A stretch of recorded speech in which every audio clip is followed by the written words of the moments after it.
आज हम सभी सिद्ध साहित्य का अध्ययन करेंगे। सिद्धों के द्वारा लिखा गया साहित्य सिद्ध साहित्य कहलाता है। सिद्ध परंपरा को बौद्ध धर्म की विकृति मानना चाहिए। इस साहित्य में तंत्र साधना पर अधिक बल दिया गया था। साधना पद्धति में शिव शक्ति के युगल रूप की उपासना की जाती है। इसमें जाति प्रथा एवं वर्ण भेद व्यवस्था का विरोध किया गया। इस साहित्य में ब्राह्मण धर्म का खंडन किया गया है। सिद्धों में पंचमकार अर्थात मांस, मछली, मदिरा, मुद्रा, मैथुन की दुष्प्रवृत्ति देखने को मिलती है। हालांकि तंत्र शास्त्र में इसका अर्थ भिन्न बताया गया है। सिद्धों का संबंध बौद्ध धर्म की वज्रयान शाखा से है। बौद्ध धर्म के दो भेद माने जाते हैं, एक महायान, दूसरा हीनयान। महायान को हम बड़े जहाज के नाम से भी जानते हैं और हीनयान को छोटे जहाज के नाम से जानते हैं। हीनयान शब्द का प्रयोग महायान संप्रदाय वालों की ओर से व्यंग्यात्मक रूप में हुआ था। हीनयान में सिद्धांत पक्ष का प्राधान्य होता है, जबकि महायान में व्यावहारिकता का प्राधान्य होता है। महायान वाले अपनी गाड़ी में ऊंच नीच, छोटे बड़े सभी को बिना किसी भेदभाव के बिठाकर गृहस्थ सन्यासी सबको एक साथ निर्वाण तक पहुंचा सकने का दावा करते थे। निश्चित रूप से जहां पर बहुतायत हो जाती है, समाज का प्रत्येक वर्ग आ जाता है, या कहना चाहिए कि लोग इतने ज्यादा आ जाते हैं, वो उस धर्म के सिद्धांतों का पालन भली भांति नहीं करते हैं। हम ये नहीं कहेंगे कि सिद्धों का जो परंपरा थी वो कुछ गलत थी। मुझे ऐसा प्रतीत होता है कि कोई भी धर्म या कोई भी परंपरा कभी गलती से आरंभ नहीं होती है। उसको मानने वाले उसमें विकृतियां ले आते हैं। संभवतः यही सिद्धों की इस परंपरा में हुआ होगा।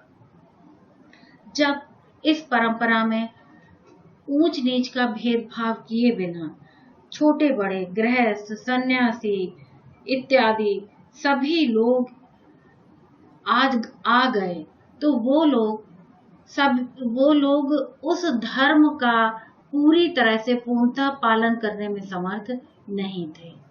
उसके विचारों का अनुपालन वो लोग भली प्रकार से नहीं कर पा रहे थे। जब अनुपालन नहीं कर पा रहे थे तो उसके अंदर विकृतियां आती जा रही थी, क्योंकि वो लोग उस धर्म को अपनी रुचि व अपनी इच्छा के अनुसार तोड़ और मरोड़ रहे थे। हीनयान केवल विरक्तों और सन्यासियों को आश्रय दिया करता था। इसमें ज्ञानार्जन, पांडित्य और व्रतादि की प्रधानता होती थी। महायान वैष्णवों की भक्ति से अत्यंत प्रभावित हुआ और इसका व्यवहारिक पक्ष शंकर के ज्ञान कांड से जुड़ गया। वैसे तो गुप्त नरेशों के समय में बौद्ध धर्म को आघात पहुंच चुका था, किंतु 8वीं शताब्दी के कुमारिल भट्ट और शंकराचार्य ने इसकी जड़ें तक हिला दी थीं। बड़े विस्मय की बात है कि भारत का धर्म भारत से ही निर्वासित हो गया था। ध्यान दीजिए इस बात पर कि भारत का धर्म भारत से ही निर्वासित हो गया था। तिब्बत, नेपाल और बंगाल में इस भारत के धर्म को जाकर शरण मिली थी। अब यह वहां की वृत्तियों से युक्त हो गया अब यह धर्म शैव धर्म से प्रभावित हो गया और इसने जनता को अपने आश्रय में लाने के लिए तंत्र, मंत्र, अभिचार आदि का आश्रय लिया। जो धर्म वैदिक धर्म की कर्मकांड की उलझनों की प्रतिक्रिया में उठा था, वही समाधि, मंत्र, जंत्र, डाकिनी, शाकिनी, भैरवी, चक्र, मुद्रा, मदिरा, मैथुन में उलझ गया। यानी कहने का तात्पर्य सदाचार से हाथ धो बैठा। इसके अंदर जितनी भी गलत साधनाएं या जितनी भी गलत क्रियाएं हो सकती हैं वो सभी आती चली गईं और सदाचार यहाँ से भागता हुआ नजर आया। जिस धर्म ने ईश्वर के अस्तित्व को स्वीकार तक नहीं किया था, कालांतर में उसी में बुद्ध की भगवान के रूप में पूजा होने लगी। यानी पहले तो ये लोग ईश्वर को मानते नहीं थे, ईश्वर की सत्ता को स्वीकार नहीं करते थे। फिर एक मनुष्य बुद्ध को ही इन्होंने भगवान के रूप में प्रतिष्ठित कर दिया और भगवान के रूप में उन्हें पूजने लगे। आगे चलकर तंत्र ने इस धर्म को अपनी मूल दिशा से एकदम नई राह में मोड़ दिया। अब इसमें त्याग और संयम का स्थान भोग और सुख ने ले लिया। निवृत्ति परायण धर्म में प्रवृत्ति प्रबल हुई और साधक इत्यादि ने अपना स्थान यहाँ पर ले लिया। इस प्रकार महायान एक प्रकार से मंत्रयान बन गया। आगे चलकर इसके भी दो टुकड़े हो गए, वज्रयान तथा सहजयान, जो सचमुच अपनी गाड़ी को इतना मजबूत और सहज बना सके कि उसमें पांडित्य और कृच्छ साधना का कोई अंग नहीं रहा। आगे चलकर वाम मार्ग भी इसी से निकला, जो विकृत अवस्था का एक हीन चित्र है। मंत्रों द्वारा अगर हम सहज शब्दों में समझें तो हम कह सकते हैं कि मंत्रों द्वारा सिद्धि चाहने वाले सिद्ध कहलाए। यानी मंत्रों के द्वारा जो साधक सिद्धि चाहते थे वे सिद्ध कहलाए। उत्तरी भारत में शंकर के मत से प्रसार बौद्ध धर्म के लिए केवल दक्षिणी भारत में स्थान रह गया था। यद्यपि वज्रयानी परंपरा को लेकर ये सिद्ध कवियों ने सिद्धों का प्रतिपादन किया, किंतु इन सिद्धों में विशेष बात यह थी कि ये ईश्वरवाद की ओर अग्रसर हो रहे थे। इन्होंने गृहस्थ जीवन पर बल दिया। इनके लिए स्त्री का सेवन संसार रूपी विष से बचने के लिए था। जीवन के स्वाभाविक भोगों में प्रवृत्ति के कारण सिद्ध साहित्य में भोग में निर्वाण की भावना दिखाई देती है। जीवन की स्वाभाविक प्रवृत्तियों में विश्वास के कारण सिद्धों का सिद्धांत पक्ष सहज मार्ग कहलाया। सिद्धों की संख्या 84 मानी जाती है। धर्मवीर भारती ने सिद्ध साहित्य में उपलब्ध होने वाली अश्लीलता पर आध्यात्मिकता का आरोप करना चाहा, किंतु हमारे विचार से उस पर रहस्यात्मक प्रतीकात्मकता आरोपित करना असंभव है।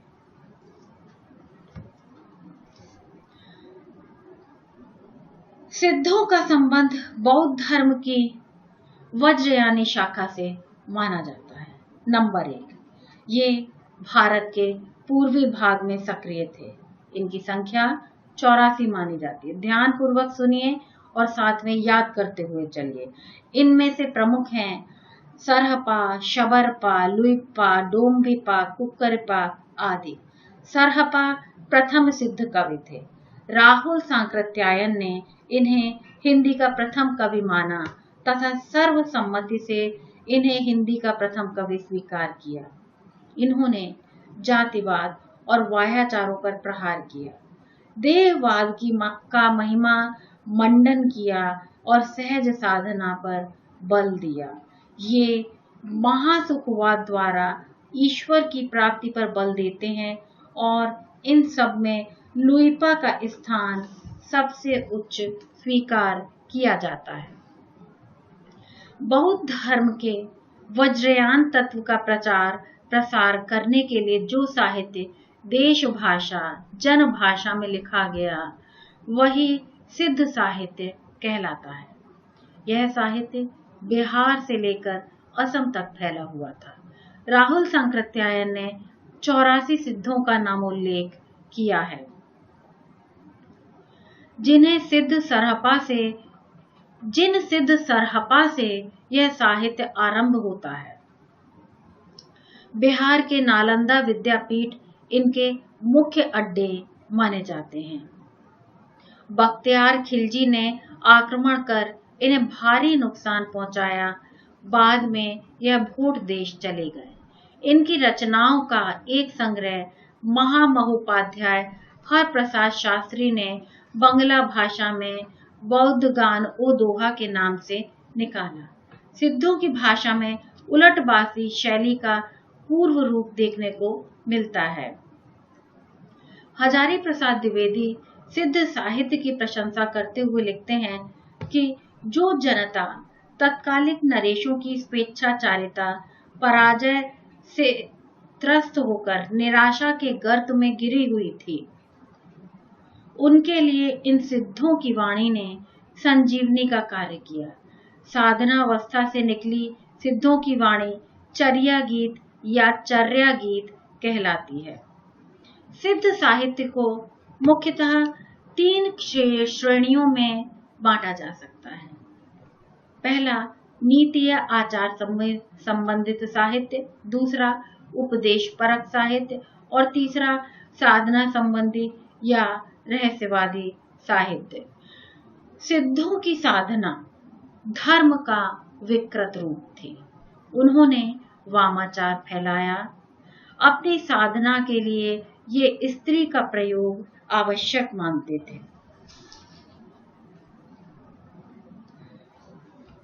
कपाली, डोम्बी आदि जो नायिकाएं थीं, वे सभी निम्न जाति की थीं। सिद्ध भी प्रायः अशिक्षित और हीन जाति से संबंध रखते थे, इसलिए इनकी नायिकाएं भी इसी प्रकार की जाति से संबंधित रही हैं। इनकी सांध्य भाषा की उलझी हुई शब्दावली में उनके अधकचरे दार्शनिक होने का आभास भले ही मिल जाए, किंतु असल में वे दार्शनिक नहीं थे और न ही दर्शन की कोई ऊंची वस्तु देना उनका उद्देश्य था। उन्होंने धर्म और आध्यात्म के आड़ में जनजीवन के साथ नारी का उपभोग या उपयोग किया। बस यही उनका चरम तत्व था। उनके कमल और कुलिश योनि और शिश्न के प्रतीक मात्र हैं। सिद्धों की कुछ रचनाएं अपभ्रंश भाषा में हैं। वह भाषा अर्धमागधी अपभ्रंश के निकट की है। इसे संध्या भाषा भी कहा जाता है, क्योंकि यह भाषा अपभ्रंश के संध्या काल में प्रचलित थी। इनकी रचनाओं में शांत और श्रृंगार रस उपलब्ध है।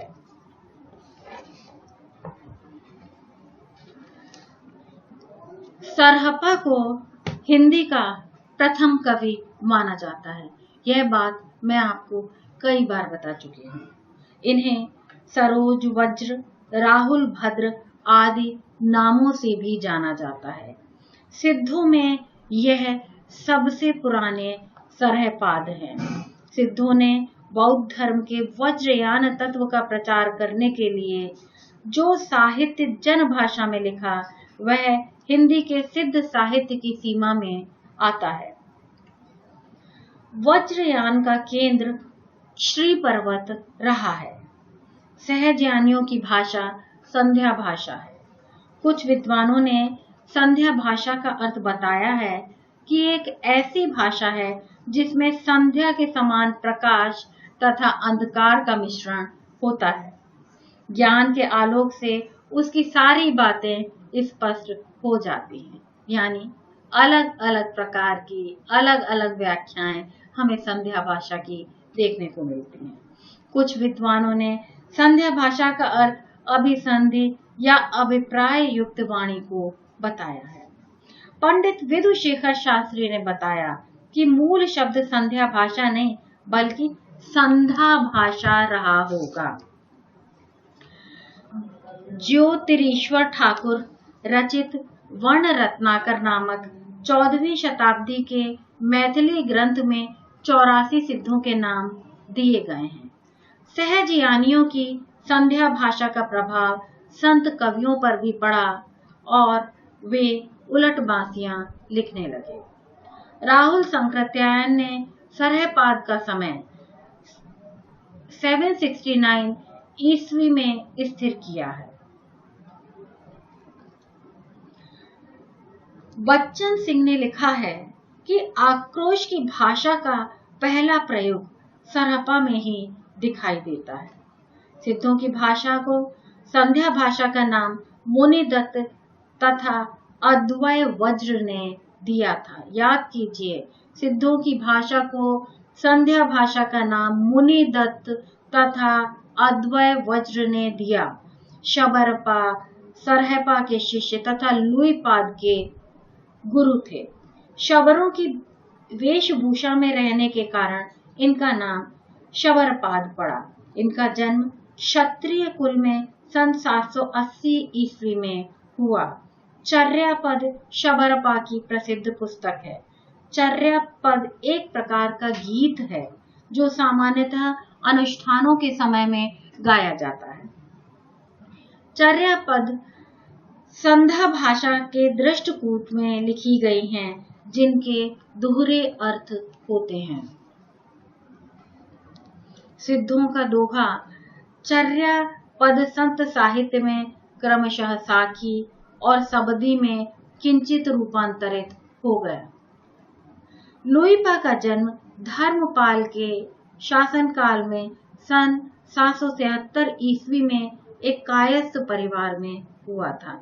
लुईपा शबरपा के शिष्य थे। 84 सिद्धों में लुईपा का स्थान प्रथम तथा सबसे ऊंचा माना गया। लुईपा साधना में इतने ऊंचे थे कि उड़ीसा के राजा दारिकपा और उनके मंत्री डेंगीपा इनके शिष्य हो गए थे। डोम्बिपा का जन्म मगध के क्षत्रिय वंश में सन 840 ईस्वी के आसपास हुआ। इनके द्वारा रचित 21 ग्रंथ बताए जाते हैं, जिनमें डोम्बी गीतिका, योगचर्या, अक्षर द्विकोपदेश आदि प्रसिद्ध हैं। डोम्बिपा विरूपा के शिष्य थे। कर्णहपा सिद्धों में सर्वश्रेष्ठ विद्वान तथा सबसे बड़े कवि थे। कर्णहपा का जन्म कर्नाटक के ब्राह्मण वंश में सन 820 ईस्वी में हुआ था। राहुल सांकृत्यायन के अनुसार कर्णहपा पांडित्य और कवित्व में बेजोड़ थे। कर्णहपा बिहार के सोमपुरी स्थान पर रहते थे तथा जलंधरपा को अपना गुरु मानते थे। इस प्रकार हम सिद्ध साहित्य के महत्व से परिचित हो रहे हैं और देखा जाए तो सिद्ध साहित्य का स्थान साहित्य में है, साहित्य में महत्वपूर्ण है। अब मैं अपने आज के वक्तव्य को यहीं विराम देती हूँ।